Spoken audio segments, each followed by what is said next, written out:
आप सभी लोगों का फिर से एक बार स्वागत है। आज हम लोग का जो टॉपिक होने वाला है, यूटेरिया का जो सेकेंड टेस्ट हुआ था जीएस का, उस पर हम लोग डिस्कशन करेंगे। एक्चुअली ये हिस्ट्री का है तो आप लोग को इजी भी लगता होगा और इसमें उतना कोई ज़्यादा आप लोग को चिंता करने वाली बात नहीं है। मुझे लग रहा था कि बस थोड़ा सा इंट्रोडक्शन एंड कंक्लूजन पर काम करने की आवश्यकता है, वो चीज़ें हम लोग देखेंगे आज और हमारा फोकस भी वही रहेगा।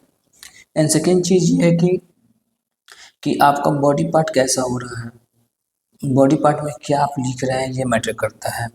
स्पेशली आपका शॉर्ट में करता है एंड लॉन्ग में आप जो पूछा गया है जो चीज़ उसको कितना वेटेज दे रहे हैं। तो इस दो चीज़ पर हम लोग काम करेंगे और फिर आप जब आंसर देखिएगा अपना और इससे कंपैरिजन कीजिएगा तो आप लोग को समझ में भी आएगा। और आप लोगों के पास तो मॉडल आंसर मिल गया हुआ है, तो मॉडल आंसर से आपको बॉडी पार्ट वगैरह अच्छे से मिल जाएगा। हो सकता है तो इंट्रोडक्शन कंक्लूजन थोड़ा सा लंबा आपको लगेगा, इवन मॉडल आंसर में यही सब होता है, तो उससे घबराने वाली बात नहीं है।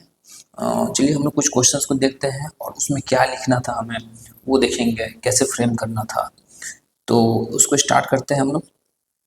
तो सबसे पहले अगर हम लोग देखेंगे right the main features of पाला पीरियड स्कल्पचर, तो हमें यहाँ पे जो पाल पीरियड का स्कल्पचर है उसी पर ज़्यादा फोकस करना था।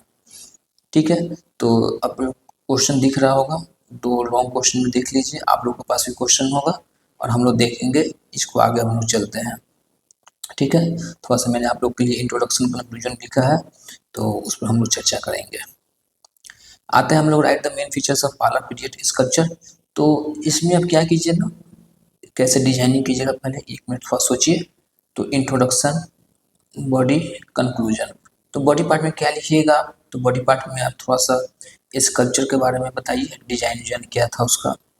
फिगर बना सकते हैं तो फिगर बनाइए, लेकिन उतना आवश्यकता नहीं है, कैसे बना पाइएगा, तो टी फिगर बनेगा तो इसको अवॉइड कर दीजिए। 6-7 बताइए, एग्जाम्पल के साथ बताइएगा, यहाँ पे अच्छा हो जाएगा। जो डिमांड पूछा गया है थोड़ा सा क्रिटिसिज्म बता दीजिए कि इसमें क्या कैसे क्रिटिसाइज किया जाता है इसको, कि ये बोरोड फीचर्स है, वो चीज़ इतना ही करके और आप इंट्रोडक्शन कंक्लूजन डेट्स ऑल। इससे ज़्यादा एकदम पाल पीरियड का और जो आर्ट एंड आर्किटेक्चर है उसको डिस्क्राइब करने की आवश्यकता ही नहीं है। ठीक है, बहुत से बहुत अगर मान लीजिए आपको मन करता है, टाइम है, तो उसके बारे में बता दीजिए कि हाँ टेम्पल कैसा था, इसका ये फिगर बना दीजिए उसका, और ये सब बता दीजिए इसमें ये सब चीज़ें भी होता है बस।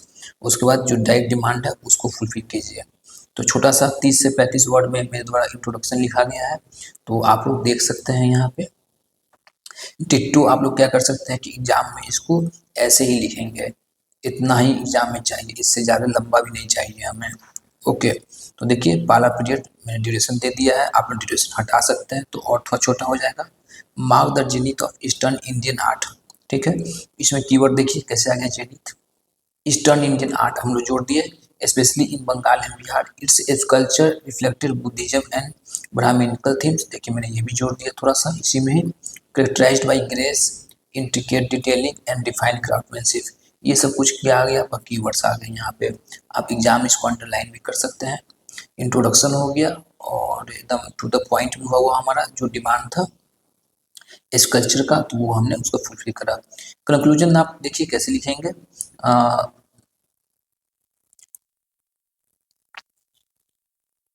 द पाला sculpture represent the perfect synthesis of spirituality. देखिए स्पिरिचुअल हमारा हो गया, आर्टिस्टिक परफेक्शन, तो ये हो गया हमारा दो चीज़ का इसमें दिखता है, synthesis and the smooth modelling, serene expressions and delicate ornamentation not only glorified religion but also laid foundation for later Eastern India and Southeastern Asian artistic traditions. Okay, exam में आप इतना नहीं भी कर पाएंगे तो एक पैरा ये रखिएगा और लास्ट का मतलब it let the foundation for, जितना भी कर लीजिएगा यहाँ से यहाँ तक, तो आपका मोर देन ये भी सफिशियंट है। ओके, तो इस तरीके से इंट्रोडक्शन कंक्लूजन शॉर्ट में लिखेंगे आप लोग। सेकेंड क्वेश्चन चलिए हम लोग देखते हैं। Explain the main provisions of the India act and explain how this act affected India social political and religious setup. तो ये बहुत इजी है एंड बट बॉडी पार्ट में ध्यान रखना है कि सबसे पहले इंडियन एक्ट दिखाइएगा, 4-5 कम से कम 6 तक का, क्योंकि अच्छा खासा मिलता है उसमें, तो फीचर्स दिखा दीजिए। एंड दूसरा पार्ट जब आपको लिखना है ना, तो इसमें दे दिया है सोशल पॉलिटिकल रिलीजियस सेटअप। तो इसको बहुत सुंदर से दिखा सकते हैं कि कैसे आप लोग लिख सकते हैं। ठीक है, तो इसमें आप क्या कीजिए कि एक डायग्राम बना लीजिए आप। तो सोशल ऊपर दे दीजिए, पॉलिटिकल दे दीजिए यहाँ पे, एंड यहाँ पर क्या कीजिए कि सोशल हो गया, पॉलिटिकल हम कर लेंगे यहाँ पे ट्रायंगल बना के, एंड यहाँ पर क्या करेंगे डिलीशन कर लेंगे। तो ये सब चीज़ें हमारा हो जाएगा। क्लियर है? तो नेक्स्ट आप लोग देख सकते हैं कि अब कितना आसान हो गया आपको बॉडी पार्ट बनाना। तो बॉडी पार्ट को एक तो जनरली आप लोग कर लेते हैं। थोड़ा सा इंट्रोडक्शन देख लीजिए कि government of India act 1909 also known as model living reforms बोलते हैं, is mark the significant constitutional development in British India. इतना भी चलेगा आपका। इसके बाद कुछ कुछ फीचर जोड़ा गया है, तो इतना भी आप लोग लिखेंगे 15 से 20 वर्ड का भी तो मोर देन सफिशियंट है शॉर्ट के पर्सपेक्टिव से। द 1908 एक्ट या गवर्नमेंट ऑफ इंडिया एक्ट 1909, तो हमारा while expanding political participation institutionalise the communal provisions. और अगर ये आप नहीं लिख पाता है इतना, तो अब राजेंद्र प्रसाद जी के जो उन्होंने बोला था इसके बारे में कि कैसे मतलब पाकिस्तान का यहीं से फाउंडेशन बुनियाद डाला गया था, तो उसको कर सकते हैं। या वो नहीं लिखेंगे तो यहाँ से बस ये कहिए कि ये इतना भी लाइन लिख देंगे तो आप लोग वहाँ पर बेहतरीन आपका कंक्लूजन बन जाएगा। तो कुछ मैं आपको 2-3 तरीके का ऑप्शन दिया हूँ इंट्रोडक्शन कंक्लूजन लिखने का, इस चीज़ का आप लोग ध्यान रखेंगे। नेक्स्ट है illustrate the objectives achievements of the स्वदेशी मूवमेंट। कुछ कीवर्ड्स आते हैं ना हमेशा, तो वो ध्यान रखने की आवश्यकता है। इलिस्ट्रेट हो गया, एक्सप्लेन हो गया, डिस्कस हो गया, इलुसिडेट हो गया, ब्रीफली डिस्कस हो गया, क्रिटिकली एनालाइज हो गया, क्रिटिकल एनालिसिस हो गया। ये सब चीज़ें हैं जो आपको ध्यान रखने वाली बात है। तो इलिस्ट्रेट का मीनिंग क्या होता है? तो कुछ ही चीज़ को ना आप एक्सप्लेन करते हैं, आपका आर्गूमेंट है, लेकिन उसमें आर्गूमेंट तो दे आप लिखते हैं, लेकिन उसका एग्जाम्पल के साथ फिट बैठाते हैं कि आपने जो आर्गूमेंट किया, जो आपने बातों को आपने रखा है, उसके पास सुटेबल आपका एग्जाम्पल है कि नहीं है। तो सुटेबल एग्जाम्पल आप लोग देंगे, जैसे कि ऑब्जेक्टिव्स एंड अचीवमेंट्स ऑफ स्वदेशी मूवमेंट। तो ऑब्जेक्टिव क्या है, इसमें बॉडी पार्ट में डिजाइन करेंगे, तो ऑब्जेक्टिव आप दिखेंगे, ऑब्जेक्टिव क्या कहा था, 4-5 जो भी ऑब्जेक्टिव होगा। अचीवमेंट्स क्या हुआ, तो अचीवमेंट दिखाइएगा और एग्जाम्पल के साथ दिखाइएगा, कैसे आपका नेशनल काउंसिल ऑफ एजुकेशन, ये सब लोकल इंस्टीट्यूशंस बने हैं हमारे, वुमेंस का एजुकेशन का हो या मतलब लोकल इंडस्ट्रीज वगैरह हो, तो ये सब चीज़ आप एग्जाम्पल के साथ दिखाइएगा तो आपका अच्छा बनेगा। तो बॉडी पार्ट में क्या करना है आपको, ऑब्जेक्टिव अलग कीजिएगा, अचीवमेंट अलग कीजिएगा एग्जाम्पल के साथ। अब देखिए इंट्रोडक्शन कंक्लूजन। इंट्रोडक्शन कंक्लूजन, स्वदेशी मूवमेंट डेढ़ देने की आवश्यकता नहीं है।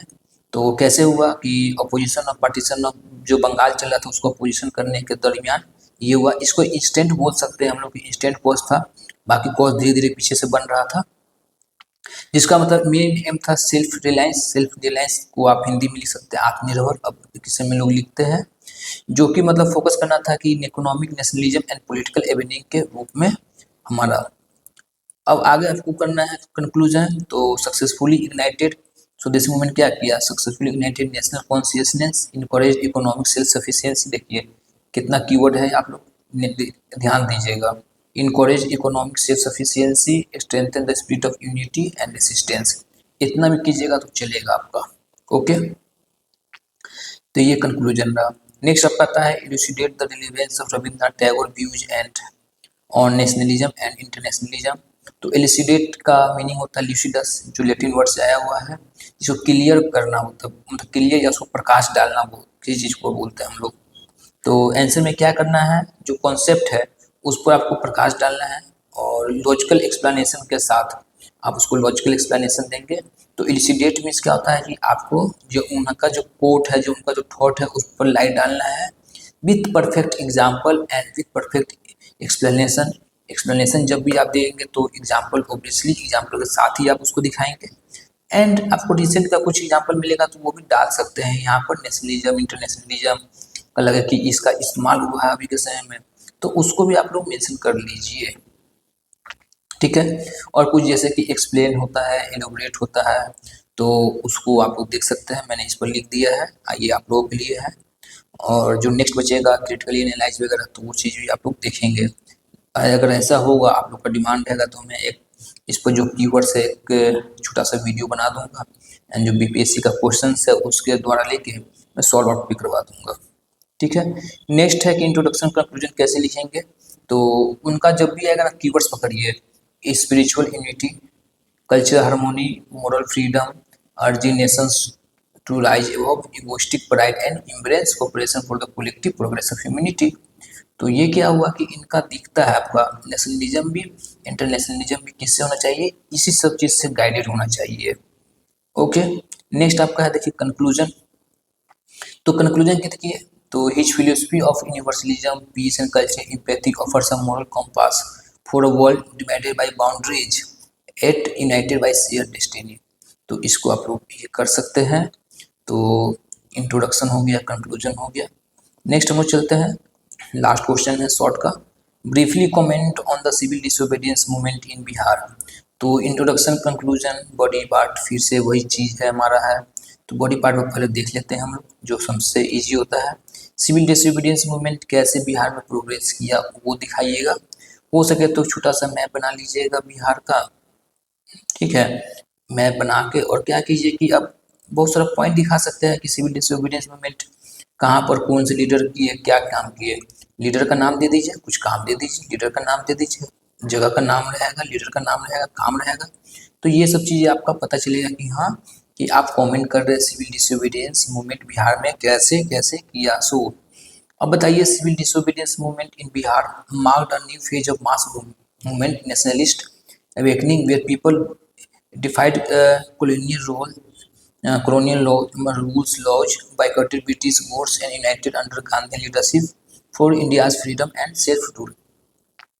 कंक्लूजन आपका वैसे ही करेंगे आप लोग।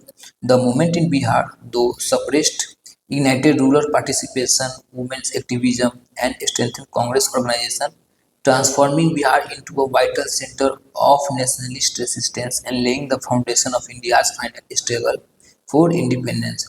इस चीज़ को आप लोग निश्चित रूप से लिखेंगे, इसको स्किप नहीं करेंगे। ये कितना आपका देखिए, nationalist resistance, laying the foundation, ये सब कुछ कीवर्ड्स हमारा हुआ। अब चलिए, शॉर्ट तो हमारा समाप्त हो गया है, तो लॉन्ग देखते हैं हम लोग। Santhal rebellion was the first strong arm popular resistance to British colonialism in India. तो ऐसे मान लीजिए संथाल पर क्वेश्चन नहीं आएगा तो आप इसको भी क्या कर सकते हैं, इसी को ऑलरेडी इंट्रोडक्शन भी बना सकते हैं। ठीक है, दूसरे क्वेश्चन में अगर संथाल से रिलेटेड आएगा तो, जैसे कि मान लीजिए इसकी एग्जाम में पूछ देगा संथाल रिबेलियन शॉर्ट में, तो इसी को कर सकते हैं, इंट्रोडक्शन बना दीजिए वहाँ पर इसी चीज़ को। तो ये सब स्टेटमेंट आप लोग कहीं पर कलेक्ट करके रख सकते हैं। In the context of this statement and also assess the impact of Santhal rebellion. तो आप स्टेटमेंट आपको पता चल गया है। In this context of elaborate this statement and also assess the impact. तो आपको एसेस क्या करना है, इम्पैक्ट इसका करना है, एलिबोरेट करना है। तो फर्स्ट स्ट्रॉन्ग कैसे था, तो आप कोर्स ऑफ एक्शन दिखाएंगे। तो कोर्स ऑफ एक्शन से पता चलेगा कि कैसे आपका वो सब चीज़ था, कोर्स ऑफ एक्शन कैसे कैसे हुआ। तो पता चल गया कि आपका ये पहला स्ट्रॉन्ग आर्म और पॉपुलर रेसिस्टेंस था, इसमें दिखाइएगा पहला आपका।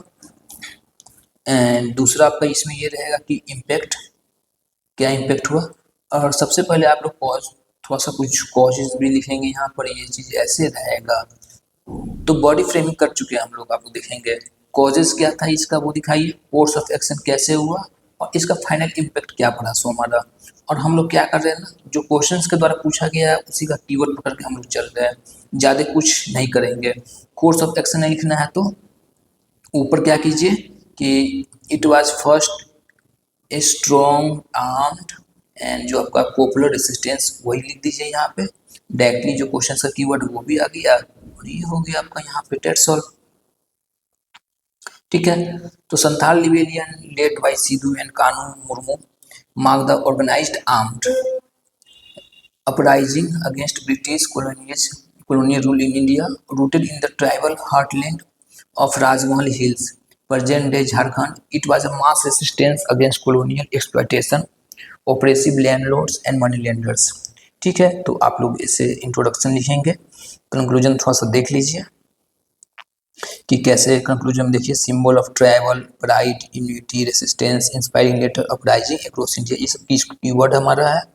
ब्रूटली सप्रेस्ड हो गया, expose the brutalities of British, agrarian policies, ये सब कुछ कीवर्ड हमारा है जिसको हमने यहाँ पर डाला है। तो आप लोग भी कुछ अलग बना सकते हैं, कोई दिक्कत नहीं है, बट ये सब कुछ कीवर्ड्स होना चाहिए। तो do you believe that the so called the freedom struggle of 1857 was neither first nor national nor a war of independence? तो देखिए ऑलरेडी आपको 3 कीवर्ड मिल गए यहाँ पे। तो इसको करेंगे कि ये फर्स्ट था तो कैसे फर्स्ट था, नॉर नेशनल था तो कैसे नेशनल था, या नहीं था तो कैसे नहीं था, nor a war of independence अगर नहीं था वार ऑफ इंडिपेंडेंस तो कैसे नहीं था तो कैसे था। तो इस दोनों पर आपको डिस्कस करना है। तो स्टेटमेंट देना है कि पहले नहीं था, तो कुछ जो थिंकर्स है, जो हिस्टोरियंस है, वो बोलते हैं कि ये मतलब नहीं था हमारा। तो उसमें क्यों नहीं था तो उसको बताइएगा पहले वहाँ पे। एंड अगर था तो हमारा कैसे वो था, फिर आप कैसे उसको फर्स्ट बोल सकते हैं, नॉट कैसे नेशनल बोल सकते हैं, तो इसका क्या क्या फीचर्स होगा तो वो फीचर्स बताइएगा। एंड फाइनली कंक्लूड करना है कि एक तरीके का ये इनिशियल हमारा फर्स्ट वार ऑफ इंडिपेंडेंस या नेशनल मूवमेंट एक तरीके से बिगनिंग बोल सकते हैं, जिसको बुनियाद डाला गया यहाँ से, इसको हम लोग वाटर मार्क बोल सकते हैं। ये हमारा एग्जैक्ट क्या है, water mark perfect word fit बैठता है इसके लिए कि ये वाटर मार्क की तरह हमारा एक्ट करता है। ठीक है, तो इंट्रोडक्शन देखिए आप कैसे इंट्रोडक्शन लिखा क्या है, कंक्लूजन देख सकते हैं आप लोग। कंक्लूजन देखिए थोड़ा सा कितना बैलेंस बनाया गया है। दो the 1857 uprising failed to achieve national unity or liberation, it symbolized the awakening of India's collective resistance against colonialism. It may not have been fully first national or coordinated war of independence, although it was a first watermark movement. Yet it planted the ideological seeds of nationalism. The revolt thus stands as a crucial prelude, transforming scattered discontent into a foundation for India's later freedom struggle. एकदम balanced way में चलना आपको करके यहाँ पे answer. तो hopefully आपको समझ में आ गया होगा। एंड हम लोग नेक्स्ट अब देखेंगे, और जब अगला जब टेस्ट आ जाएगा तो उस पर भी डिस्कशन करेंगे। एसे सीरीज भी है तो वो भी आप देख सकते हैं। अगर आप लोग कुछ और भी कुछ प्रॉब्लम होगा तो मुझसे कांटेक्ट कर सकते हैं। मैं एडुटेरिया का काफ़ी दिन से वहाँ पर काम भी कर रहा हूँ, तो एज ए मेंटर के रूप में। एंड कुछ भी इश्यूज होगा तो आप मुझसे कांटेक्ट कर सकते हैं। ओके, जो भी डाउट होगा पूछ सकते हैं। तो चलिए आप लोग लिखेंगे एंड ऑल द बेस्ट।